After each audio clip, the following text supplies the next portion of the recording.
Cincinnati Symphony Orchestra, conducted by Jesus Lopez Cobos. Now I can talk. Good morning. She's just doing the back announcement now. She can't hear me. She's got the headphones on.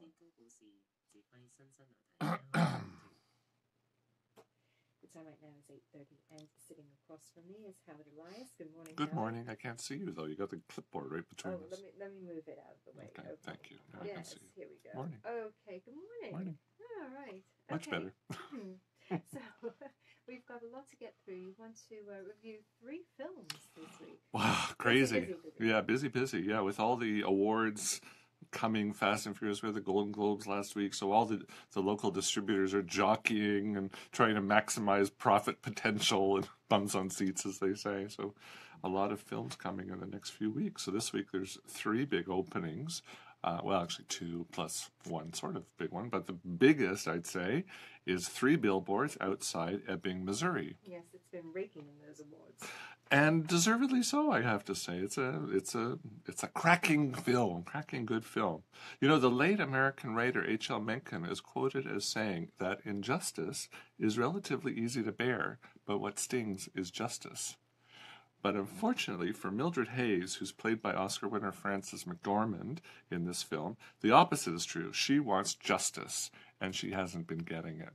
Apparently, as we find out, it's been 7 months since her daughter was found raped and murdered in this small town, but no one was ever arrested or even brought in for questioning. So Mildred has simply had enough, and she's decided to rent 3 billboards sitting next to a rarely used stretch of road in this small town, or outside the small town, to shame Sheriff William Willoughby, who's played by Woody Harrelson, into reopening the case. Now, Ebbing is a town, I guess you would say, is a town without pity, from that Gene Pitney song. Mm-hmm. You want to sing? No? You're not going to sing for us? No. Okay. So Ebbing is Ebbing is a town without pity. And the folks there would rather let Mildred let things go. They love their sheriff, and they don't like that she's publicly humiliated him.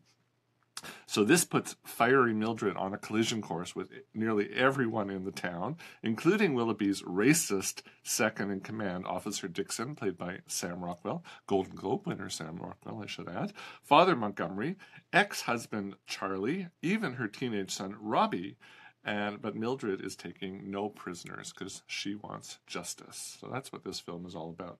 Now, this is very interesting. It's written and directed by Martin McDonagh, who you may or may not have heard of.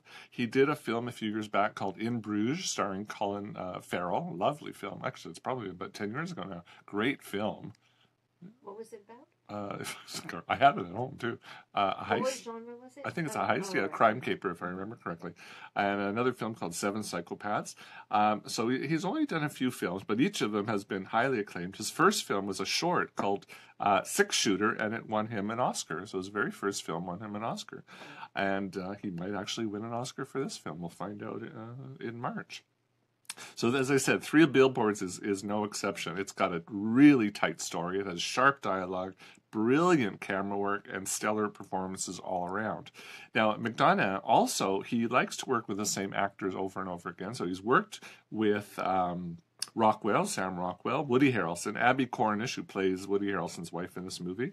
They all appeared in Seven Psychopaths, while Zelko Ivanek, who plays the desk sergeant in this film, appeared in the film In Bruges. So he, as I said, we've seen these actors and this director together.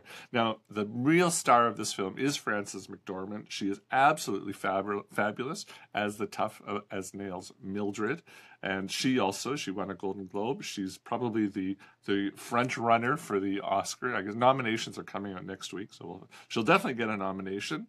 And she might even win the Oscar for Best Actress. You know, she won, her last Oscar was for Fargo, which was 21 years ago. I can't believe it.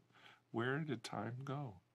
So there's been a lot of chatter on social media about Sam Rockwell's character and the fact that he won a Golden Globe for playing a racist. I don't know, these people really, I mean, this world has just gone upside down because they're having trouble, these people are having trouble separating the character from the actor. You know, exactly. Just because he's playing a racist doesn't make him a racist, right? I mean, you look at Rod Steiger, what an actor. You can't have films about racists anymore. No, it seems you can't. You know, Rod Steiger won an Oscar for playing a racist cop in the film In the Heat of the Night. He wasn't a racist. I wonder what that, that was 1967. I wonder if people were screaming that he shouldn't have won either. I mean... Well, what's interesting about this movie, the most interesting thing that I find, is that the director wrote the screenplay. Yes, and? What, you're saying he's a racist? No. That has nothing to do with that. I'm trying to get off the subject now. Oh. Yeah, well, he does. I talk about the fact that, he writes and directs. And he directs it. This is it. He doesn't do a he's lot. The closest anyone could possibly be to being able to make this film what he envisaged. What he envisaged, yeah. What it should be. Maybe he's making a comment about Trump's America, or maybe he's making a comment about America in general. But, racism, unfortunately, and discrimination still exist, and they're still widely accepted. So there are scenes in this film that will probably make your jaw fall on the floor, and you'll have to pick it up. And if you're not shocked by it, then maybe you've got an issue. But there is certainly this guy, Officer Dixon, is a blatant racist, but it's a character. It's not the actor. So get over it, people. Okay. Right? Separate it, So my feeling is, maybe this is McDonough. Maybe he's making a statement. I don't know. But there's no such town as Ebbing. It's fictional. I think it's just a representation of any town, USA. So this is one of the best films I've seen this year, not being, the year ending March 2018, let's call it, with the Oscars. As I said, it will probably win a few more. It's already won a couple of awards. They'll probably win a few more awards before the season ends. For me, I didn't like the ending. I think it lost points on the ending. I'm not going to say what happened, but this... You don't, because I want to see it. Yeah. No, I'm not going to say. The story was going in a certain direction, and I was sitting there going, no, don't go there, don't go there. And then it's sort of right at the end, it veers off, and I was relieved it didn't go there, but I was angry that it almost went there. So I was not happy about that. And I also found that the actress Abby Cornish, who plays Woody Harrelson's wife in the film, she's Australian, and she didn't cover up her Australian accent. Now, okay, it's possible you could have Australians live in America. Yeah, I mean, it's possible an Australian could be in the fictional town of Ebbing, Missouri. Highly unlikely, though. Well, no, I don't buy that. It doesn't matter about the accent. Well, I would have been happier if she didn't have the accent. She could have faked it. So those are my two issues with film. But generally, I did love the film. One of my colleague in the opposite studio gave it a 5 out of 5 in his review in the SCMP. I give it a 4 out of 5. Certainly, definitely go see it. Decide for yourself whether all these awards are deserved. I think they are. And enjoy it and be prepared to be shocked, because it is a shocking film. But that's what this director does. He makes shocking films. Okay. So. Tonya. Well, you got to give me a second, because now I got to call up my notes. Second big film opening today is Tonya, the Tonya Harding story, told in a very amusing way. Have you seen? She's been in the news a lot the past week. She's a character. So do you remember the whole? No, who are we talking about being in the news? Tonya Harding, the real Tonya Harding, has been in the news. Yeah. So I do vaguely remember this incident. Yeah, so it's almost 14 years ago to the day that the most notorious scandal rocked the skating world. And it was at the 1994 U.S. Figure Skating Championships in Detroit, where someone whacked skater Nancy Kerrigan right above the knee with a telescopic baton as she stepped off the ice, and following a practice session. Remember, she was saying, "Why me? Why me?" I think that was what she was crying. And poor thing. Now, it didn't take too long for the police to pick up this guy named Shane Stant for the attack. And once he was in custody, Shane, it's hard to say, Shane sang like a canary. Yeah. He revealed he was hired by Tonya Harding's bodyguard, Sean Eckert, and her ex-husband, Jeff Gillooly. Now, Harding, who was Tonya Harding's bodyguard, who was Tonya Harding's, was Nancy Kerrigan's teammate at the time, was among one of the world's best figure skaters, female figure skaters, probably, maybe even male, world's best. She won the U.S. Championship in 1991. She took home the silver medal at the World Championship 1 month later. Interestingly, at the Worlds, Nancy Kerrigan didn't win the gold. Nancy won the bronze. It was Christy Yamaguchi won the gold. So I don't know why they didn't go after Christy Yamaguchi, but they decided to go after Nancy Kerrigan instead. Now, at the time, Tonya Harding said she didn't know anything about the attack, but she certainly admitted to hindering the investigation after it happened, because she realized who had done it. As soon as it happened, she realized who had done it, and she didn't come forward until quite a few days later. So because of that, she was sentenced by a court to, I think she had to pay a huge fine and do, 500 hours of community service. But more importantly, she was banned for life from the U.S. Figure Skating Association events, either as a skater or a coach. Now, here's why she's been in the, of course she's been in the news recently because of this film, because it does paint a rather sympathetic picture of her, which I'll talk about in a second. But very interestingly, the other day, she admitted she did know about the attack before it happened. So all these people, wow. so all these people who've been watching this film going, oh, she's a victim. No, she's not a victim. Wow. Very interesting. And now there's nothing that they could do about it. No, I mean, she's been stripped of the one thing that she wanted. And interestingly, the whole movie goes into her life story. Even if she had won a gold, she never would have achieved what she really wanted. She wanted a career on the ice. She wanted to be in the ice capades. She wanted product endorsements and all that. The fame and the glory and certainly the money that went with it. She never would have gotten it because she was so disliked by the establishment, because she's from the wrong side of the track, so to speak, and this is what the movie goes into. She's not the image that the U.S. Figure Skating Association wants or wanted. Like Miss America. They wanted Miss America on skates. She doesn't fit that image, so she never would have gotten what she wanted anyways. But that didn't stop her and her ex-husband from trying. Now, this film... How much of this movie is fact and how much of it is fiction? Well, very good question, because the fellow who wrote this script, by the name of Stephen Rogers, he interviewed all the characters. He interviewed Tonya Harding and Jeff Gillooly, who's since changed his name. Sean Eckert has also changed his name because, once they got out of jail, nobody wanted to have anything to do with these guys, so they changed their names. So he's interviewed everybody. He interviewed her mother, who's also been in the news the past few days, trying to say that this story misrepresents her. And so what the film does is it sort of does it sort of as a pseudo documentary where they have the actors who play these real people recounting their version of events. And sometimes the event... They're talking to camera. And sometimes they have competing versions. And so what the director, Craig Gillespie, has done is sometimes he shows the different versions. And lets the audience decide. And lets the audience decide for themselves which is the truth and which is the lie. My feeling is, there's three sides to every story. There's side A and side B, and there's the truth, right?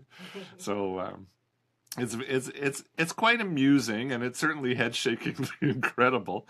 The film is produced and stars Australian actress Margot Robbie, who was in The Legend of Tarzan and The Big Short, and she's what's her name? That one of those superhero characters or supervillain characters. I forget which one. And how's her accent?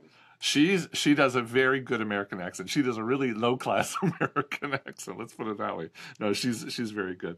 Now, in the film, we first meet Tonya when she's 3 years old. Her acerbic, and perhaps you can even go as far as saying toxic, mother, Lavona Sandy Golden, who is wonderfully played by Golden Globe winner Allison Janney. She recognizes her daughter's bank account potential and thrusts her into a figure skating class for much older children. The teacher doesn't want this kid because she's 3 years old, but she's actually a good skater at 3. And very quickly, she wins lots of awards. And she keeps winning prize after prize as she grows up. So that's not taking away her talent. She was maybe still is.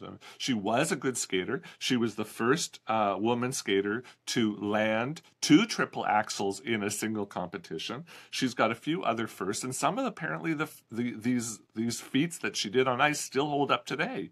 20 odd years later. So, I don't want to take away from her talent. She was talented, but she was certainly unorthodox because she would sew her own costume. She was a poor girl and mother was poor. So that when she was young, the mother would sew the costume. When she got older, she would sew her own costumes. They would be very tacky. She would do her routines to heavy metal music or hard rock music instead of Rachmaninoff and Ravel. You think about Torval and Dean doing Bolero and how classy it was. She would be doing ZZ Top. And the U.S. figure skating, so USFSA. It would be a lot harder to skate to ZZ Top than it would be to maybe it would. Bolero. Yeah, maybe it would. I don't know. But the judges would always mark her scores down because of presentation, and she always felt that she was treated unfairly because of that. And the movie goes into this whole thing. Now, from a production point of view, I think Margot Robbie is fabulous in this film. She's really thrown herself into this character. She does almost all the skating routines herself. She does know how to skate, but she didn't know how to figure skate. And so she spent 5 months learning how to figure skate. So all these double axles and toe loops and twists and turns she does are her, except for the triple axel. Wow. Because there are only 6 women, apparently, who can do a triple axel today. 2 of them are going to be competing in the Olympics next month. None of them wanted to do this on film because they were afraid. They were, if it goes wrong, that blows their chance for the gold. So they said to the director, thanks, but no thanks. We're not going to do it. So the director had to use CGI to make it look like Margot Robbie. Yeah. But, I think everybody can give him a pass on that one. That's quite a feat to do a triple axel. And you think if you're going to be doing it for a film, you'd have to do it for multiple takes, which would really be, an athletic feat to achieve. So I think that's okay. So this is a very enjoyable film. But I'd say it's very sympathetic to her case, that she comes across as the victim. Whereas, Nancy Kerrigan has also been interviewed the past few months, and Nancy has been very quiet about it, where pretty much the only thing she says is, let's remember who the victim is here, meaning her. And so my feeling is I agree with Nancy Kerrigan on this. You can watch the film, decide for yourself if Tonya Harding is the victim. But very enjoyable, great performances. Allison Janney, who has already won a Golden Globe, she will definitely take home an Oscar for this role. She is fabulous as Tonya Harding's mother, and quite funny. You can watch Tonya Harding's real mother. The real Tonya Harding's real mother also has done a lot of interviews lately, and you see that she's got the character down. She did a really good job on it. Okay, and now Home Again. Home Again. So we're going from the good to the bad. Okay. Unfortunately. Down on this one. Okay, quickly. Okay. So I call this the Wonder Bread of rom-coms. This is about nice white people doing nice white things in nice white Hollywood. I like Reese Witherspoon, but this was a bad choice. As I said, as I was watching the film, I thought, I wonder if this is a TV pilot that they couldn't sell and they sort of turned it into a movie, because it sort of has that flair. But even if it were a TV pilot, this would make for an awful TV show. But, that doesn't stop things from making it on TV. Now, Reese Witherspoon plays a woman named Alice Kinney. She's the daughter of an Oscar-winning filmmaker and his 4th wife, former actress Lillian Stewart, who's played by the absolutely wonderful Candice Bergen, who in my mind can do no wrong. I used to love her TV show. What was it? Murphy Brown, right? Do you remember Murphy Brown? She did a few series. Oh, I just remember Murphy Brown. Quite a lot. Yeah. It's very interesting. In this film, they show pictures of Candice Bergen when she was much younger, and oh my God, she was so pretty. Yeah, she was. Yeah. Now, as the film opens, it's Alice's 40th birthday. She's quite stressed, not only because of the milestone she's just reached, but she recently split up with her music producer husband, Austin, played by Michael Sheen. And she's moved herself and their two perfectly grounded daughters from New York to LA and into her late father's sprawling ranch-style bungalow that includes a guest cottage that rivals many four-star hotel suites. So clearly money is not an issue for Alice. Now, to celebrate her big day, she and some girlfriends go out to a bar where they happen to meet three guys in their 20s, Harry and Teddy Dorsey and their best friend George. And these guys have recently moved to LA because they made a short film that was a hit at one film festival, and they want to parlay that success into a full-blown Hollywood film. So they've arrived in LA to try to sell their script, to sell their screenplay, and make their millions. But earlier that day, they got turfed out of their rental flat because they didn't pay their rent. So rather than being normal people and figuring out where you're going to sleep that night, what do? You go to a bar. That made complete sense to me. So Alice decides to get her groove back that night with Harry, and she takes them all home. And the next day, her mother Lillian shows up, is immediately smitten with three boys, and offers them Alice's cottage rent-free. Yeah, that makes a lot of... You'd think the woman would be saying, Alice, okay, you're 40 years old, you're a grown woman, you can do what you want, but you have my two grandchildren here. You don't know these three boys. Yeah. So, okay. But, it didn't matter in this film because everybody's nice and everybody's white and everybody's happy and everybody's smiling. Nobody has any personal baggage. Now, this film was written and directed by Hallie Myers Shire. If that name sounds familiar, she's the daughter of writer-directors Nancy Myers and Charles Shire. She also appeared in 6 other films, including Father of the Bride, that's Steve Martin version, The Parent Trap, and What Women Want, the Mel Gibson one, which I actually like that film. So I suppose Hallie knows something about fathers and filmmakers and Hollywood divorces, but she does not know how to write a screenplay. She should have asked Mom for more help, even though Mom was a producer on this film. The characters in this film have about as much depth as a Toys R Us kiddie pool. It's just awful film. Even like Austin, the estranged husband, he knows that his wife has 3 young men living in their house, and he's like, oh, well, that's not good. Well, get on a plane, And the two little girls are like, oh, they're so nice. And I have to say, even there's 2 non-white characters in this film. One is Chinese, and for all intents and purposes, he's white. But the other one is Indian, and he plays Apu from The Simpsons. I mean, he does this real stereotypical Indian. And I thought, come on, it's 2017. Well, the film was made 2017. I mean, you can be a little bit more sensitive to cultural stereotypes. Well, this film has been called obnoxious. Yeah, oh my God, yeah. No, it's an awful film. Do not go see it. Don't waste your time and money. As if everyone could relate to it, which you no. Look, I'm white and happy and sort of normal, but no, please. Candice Bergen series was Boston Legal. That's the one. See, I never saw that. 2005 to 2000. Yeah, I never saw that.